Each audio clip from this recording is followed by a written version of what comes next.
Hello! Kumusta na naman po? So, it's me again. Ako yung nagbabalik sa aking channel. So, it's been a long time guys no na hindi ako nakapag-video, hindi ako nakapag-vlog, pero this time naisipan ko na why not mag-video ulit ako to have some sharing time with you guys.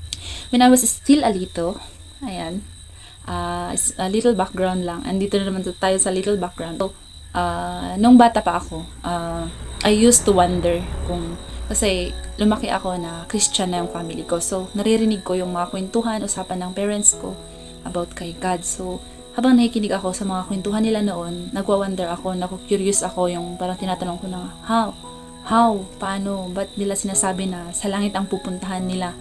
Bakit nakapunta ba sila noon doon? Nakapunta na ba sila doon? Nakita na ba nila ang langit at alam nilang doon sila tutungo? So, yun yung palaging question na nabubuo sa isip ko. Yung para sa akin kasi dati is hindi mo malalaman na sa langit ka pupunta kung hindi ka namamatay. So, yun yung belief ko dati. So, dati I believe na malalaman mo lang ang pupuntahan ng kaluluwa mo after your death. Pero doon pala ako malaking nagkakamali. So, later on, sumasama pa rin ako sa church, sa parents ko. Sumasama pa rin ako sa kanila mag-church every Sunday. So, hindi ako na-absent. Kada punta nila ng Sunday sa church, sumasama talaga ako. Kasi hindi pwedeng hindi sumama. And then, habang nasa church, or habang nakikinig, may pinapakinggan pa rin naman ako kahit paano mga preachings ng pastor about God. May mga naririnig ako na pumapasok sa isip ko na mas nakaka-wonder or parang mas iniiwan ako ng mga malalaking tanong na paano, ano daw, bakit daw, paanong ganun, yung mga questions ko dati. And then, lumaki ako, nasa siguro ako ng mga 10, 11, or 14 years old. Sabihin natin 14. 14 ba? Siguro, mga na ako nun, high school na ako nun. So, sa church namin, kasi may mga event na gaya ng youth camp, every summer dati. Kasi ang summer, vacation namin, yun yung sinasamantalan nila na magkakaroon ng youth camp kasi yun yung free na mga estudyante gaya namin dati para maka-attend kami ng camp. So, it is my first time dati sa simbahan na umattend sa ganun. It's my first time to attend a youth camp. So, pinasama ako noon, sumama ako, na-youth camp ako. So, na-held yun noon dun. Medyo malayo sa amin. At yung camp na yun is a 5 days camp sa ibang church. So, yung church na pinuntahan namin yun is a Highlander camp, Highlander church. So, yung church nila is, yung location niya is nasa bundok, nilalakarin ka. So, sa camp na yun, syempre meron pa rin akong excitement na may mga makikilala ako, ano kayang mangyayari doon, anong mga event, anong gagawin namin doon, anong mga activities doon. So, yun, sumama pa rin ako. Kasi nga, sasama yung mga pinsan ko dati. May mga kasama akong sasama. So, parang mas enjoy kung may mga kasama ako. So, sumama ako. Then, while we were there, syempre may preaching yun kasi kami preaching. So, nakikinig ako sa mga preachings about salvation. So, mas in-elaborate doon and explain doon kung anong salvation na parang matatakot ka talaga kasi yung pag-explain nila doon kung hindi ka ma-save is panigurado, hell ang bagsak mo. So, mas naintindihan ko doon. And then, meron yung mga nakaka-bless talaga na message na parang magigising ka talaga na oo nga, yung parang marirealize mo sa sarili mo na tama naman lahat ng mga sinasabi ng pastor.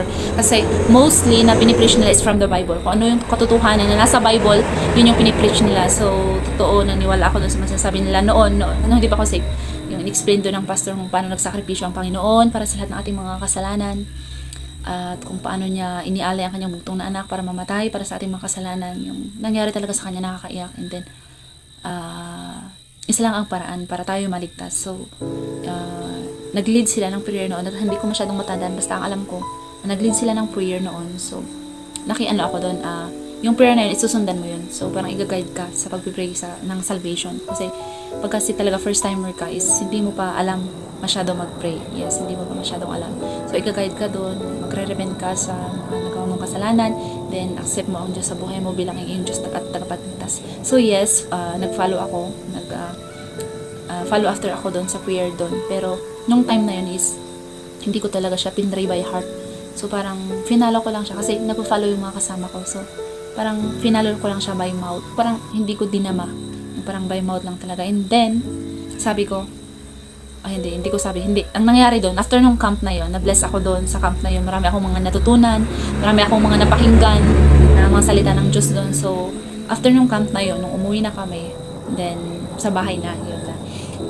Day after that camp is, nagkaroon nga ako ng realization na, oo nga, kung mamamatay nga kaya ako, saan kaya pupunta yung kaluluwa ko?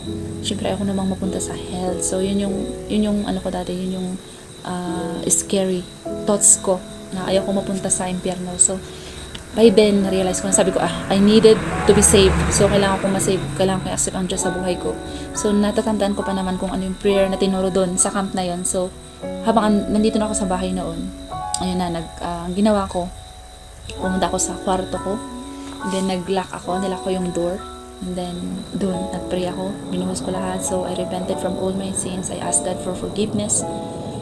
Sabi ko kay God, sana mapatawad mo ako kasi alam ko ako ay isa lamang makasalanan. Natutunan ko na I'm worthless. Kumbaga, sino ako? Yung ganun, I ask forgiveness for all the sins I've committed to Him.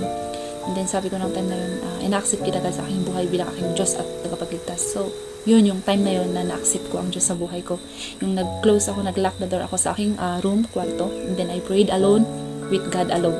So, that time, alam nyo ba, hindi ko ma-explain, walang makakapag-explain sa aking naramdaman nung time na yun. After that prayer, after ng prayer na yun, hindi ko ma-explain by mouth, by words, yung feeling ko nung time na yun. Basta ang natatandaan ko lang is para akong lumilipad sa alapaap. So, yun talaga yung natatandaan ko na sabi ko nung time na yun, kahit ngayon na God, kahit ngayon na kunin mo yung buhay ko, kunin mo na yung buhay ko, I am ready to be with you. So, yun yung parang hinihiling ko noon, hinuhope ko noon. Kasi sure na ako 100% sa langit ang pupunta ko. So, pupuntahan ko. So, walang mapagkukumparahan ng feeling ko ng time na yun. Yung nadama ko, yung na-experience ko by spirit, yung basta hindi ko ma-explain. So, sa lahat ng mga saved dyan, sa lahat ng mga nag-accept dyan sa Panginoon, alam nyo to, makaka-relate kayo. So, yun ang way kung paano ko nakilala ang Panginoon, kung paano ko siya in-accept sa aking buhay bilang aking Diyos at tagapagligtas. At hindi ko rin po alam kung anong mga sarili niyong or personal yung mga testimony sa buhay, pero that was mine, guys. So anyway, na-share ko lang siya, guys, kasi I know meron pa rin mga iba na nagwa-wonder kung paano ba, ano ba yung salvation, paano ba ma-save. So yung sa past vlog ko, yung topic ko doon is about salvation din, pero hindi ko masyadong in-elaborate, hindi ko masyadong in-explain kung ano nga ba yun. So parang ang natatandaan ko is nagbasa lang ako ng mga verses na about sa salvation, pero kulang yung explanation ko doon. So this time, shinare ko na rin kung paano nangyari sa akin yung salvation mismo, paano ako na-save, para mas clear or mas maintindihan nating lahat. So, yun nga, sabi ko, meron pa rin mga mag-wonder dyan na bakit ano mga ba yung salvation, ano bang gagawin doon, paano ba gawin yun? Siyempre, pag unbeliever ka pa lang, may hirapan ka talaga. So, ako kasi nung unbeliever pa ako is, palaging na-question sa akin, paano ba? Ano bang gagawin? Paano ba ma-save? Hindi ko alam noon yung ipipray ko, hindi ko alam yung gagawin ko, yung way para ma-save, hindi ko alam noon. So, alam ko, meron pa rin dyan na nagwa-wonder, curious kung paano ma-save, kung paano i-accept ang Diyos sa buhay nila. So, kaya ko to na-share, guys, para mas maintindihan nyo, para mas ma-clear kung paano gawin or paano makilala ang Panginoon, para paano i-accept ang Panginoon sa ating buhay. So, anyways, gagawin nyo naman yun for your soul. And kung ayaw mo mapunta ng hell, why not repent for your sins and be willing, open your heart for God, accept Him as your personal Savior. So, kung ano man po yung mga kinatatakutan natin dyan, kinakakuryusan natin dyan, kinawawandaran natin dyan, tama naman yung laging sinishare nila yung mga kapatid natin sa pananampalataya na read Bible, kasi sa pamamagitan ng pagbasa ng Bible is mas maintindihan natin. So, share ko lang nga pala yung verses doon na related about sa salvation.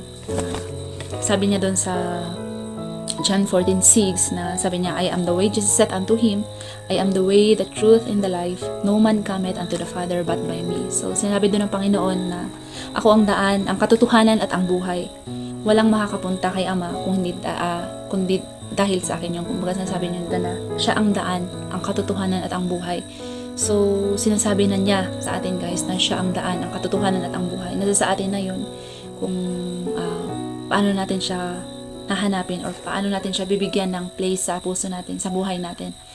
At nabanggit din sa Bible yung sabi niya sa, wait lang, tingnan natin. ito, yung sa Romans 6:23 pala, hindi ko nabasa. Kanina ko pa sana dapat i-share. Sabi niya sa Romans 6:23 na, for the wages of sin is death. For the wages of sin is death, but the gift of God is eternal life through Jesus Christ our Lord. So, ang kaparusahan sa ating mga kasalanan is kamatayan. So, yun dapat yung magiging kaparusahan natin kasi ang tao is makasalanan. Masasama ang ginagawa ng tao dito sa mundo. So, supposedly, ang punishment natin is death. Sabi niya dito, for the wages of sin is death, kamatayan, but the gift of God. Pero ang regalo ng Diyos is eternal life. Ano ba yung eternal life? Yun yung buhay na walang hanggan kasama ang Panginoon. Paano ka magkakaroon ng buhay ng walang hanggan? Sabi ng Diyos, ako ang daan, ang katotohanan at ang buhay. So, anong gawin mo? Buksan mo yung puso mo. Yun yung kanta na, behold, I stand at the door and knock, knock, knock. If anyone hears my voice and will open, I will come in. So, sinasabi niya na, but the gift of God is eternal life through Jesus Christ our Lord. So, magkakaroon tayo ng buhay na walang hanggan. Kung bubuksan natin yung puso natin, buhay natin para sa Panginoon, tatanggapin natin siya ng buong puso sa ating buhay, i-accept natin siya ng buong puso sa ating buhay bilang ating Diyos at tagapagligtas. So, yun yung way kung paano ka magkakaroon ng buhay na walang hanggan. So, nasa sa atin yun, guys, kung gusto ba natin magkaroon ng everlasting life. So, it depends on you. You have to decide now for your soul. You have to decide now para hindi ka mawala. And then, meron pa yung verse na sabi niya sa, alam ko common na to at naririnig nyo na rin to. Yung sabi niya sa John 3:16 na, for God so loved the world, dahil mahal ng Diyos tayong mga tao. For God so loved the world, ang mundo, that He gave His only begotten Son. Binigay niya ang kanyang bugtong na anak, that for whosoever, para kung sino man, believe it in Him, ang maniwala sa Kanya, should not perish, hindi mapaparusahan, but pero will have everlasting life. Magkakaroon ng buhay na walang hanggan. So, sabi niya, dahil mahal ng Diyos ang mundo, binigay niya ang kanyang kaisa-isang anak, para kung sino man ang maniwala sa Kanya, hindi mapaparusahan. Ano yung parusa? For the wages of sin is death. But rather will have an everlasting life. So, yun yung sinasabi ko kanina, na eternal life, eternal or everlasting life. Magkakaroon ka ng buhay na walang hanggan kung ikaw ay tatanggapin mo ang Diyos sa iyong buhay bilang iyong Diyos at tagapagligtas. Bubuksan mo ang iyong puso para sa Kanya, para siya ay makapasok sa iyong buhay. So, yun lang guys. Very simple lang kung ano ang salvation, paano nga ba ang salvation, yun. So, kung gusto mo pong magkaroon ng buhay na walang hanggan, please po, huwag nyo na pong sayangin ang pagkakataon habang nandito pa po tayo sa buhay na to dito sa mundo. So, ang buhay natin is unpredictable. Yes, so araw-araw maraming namamatay. Tayo mismo hindi natin alam kung kailan tayo babawian ng buhay. So, wag na nating antayin na mangyari yun bago tayo magsisi. Yes, so kung familiar din kayo sa kwento nung about sa rich man and Lazarus, siguro na kwento na to sa inyo nung bata pa kayong sa rich man. Isa yun sa mga illustration na parang nasa huli talaga ang pagsisisi, na kung saan itong si Lazarus is just a poor man before, and then there was a rich man na kumakain sa kanyang table, at yung mga nahuhulog sa kanyang table, yun yung kinakain ni Lazarus. So, dumating yung time na namatay yung dalawang to, yung rich man and si Lazarus. So, si rich man napunta sa hell, si Lazarus napunta sa Abraham's bosom. So, maganda yung kinapuntahan ni Lazarus. So, habang nasa hell yung rich man, nag-request siya kay Abraham, sabi niya, baka pwede niyang utusan daw si Lazarus para idip yung hanya para patakan ng tubig kahit konti man lang sa bibig yung rich man, kasi nga sobrang init daw dun, hindi niya matiis, kaya humihingi siya ng kahit yung patakman lang ng kamay ni Lazarus idip sa kanyang lips, pero hindi na pwedeng mangyari yun. At saka hiniling din niya, nung alam niya hindi pwede yun, hiniling niya na kung pwede is utusan ni Abraham si Lazarus para pumunta dito sa earth para sharean yung mga kapamilya niyang naiwan, para hindi rin sila mapunta sa hell. Sharean niya sila about sa salita ng Diyos. Pero sabi ni Abraham sa kanya, may mga tao na doon, may mga tao na doon ang Panginoon para mag-share sa kanila. So, nasa sa kanila na yun kung makikinig sila or hindi. So, tayo, pinapakinggan na natin to. Marami na tayong napapakinggan about kay God. So, huwag na nating sayangin yung pagkakataon na yun. So, while there is still time, we must believe, accept, repent for all our sins, and accept God as our personal Savior. So, yun lang naman guys, yung gusto kong i-share ngayon. So, I am thankful for this another opportunity para makapag-video, makapag-vlog, and I know hindi naman sayang yung na-share natin ngayon. Sana kahit paano may natutunan tayo, mas ma-clear tayo sa mga questions, mga tanong-tanong sa ating mga thoughts. So, anyways, maraming salamat po sa another day or another night na ito. At sana may makapanood ng videong to. Isa ka man, dalawa man kayo, tatlo man kayo. Basta mapanood nyo sana to. At mas maklaruhan or mas maintindihan natin ang about salvation is malaking bagay na po yun para sa Panginoon at para sa akin. I'm happy for you too. Sana mas maintindihan or maklaruhan din kayo. So, that's only for tonight, guys. Maraming salamat po sa inyong patuloy na suporta and panonood sa aking YouTube channel. So, thank you, and God bless everyone. Bye!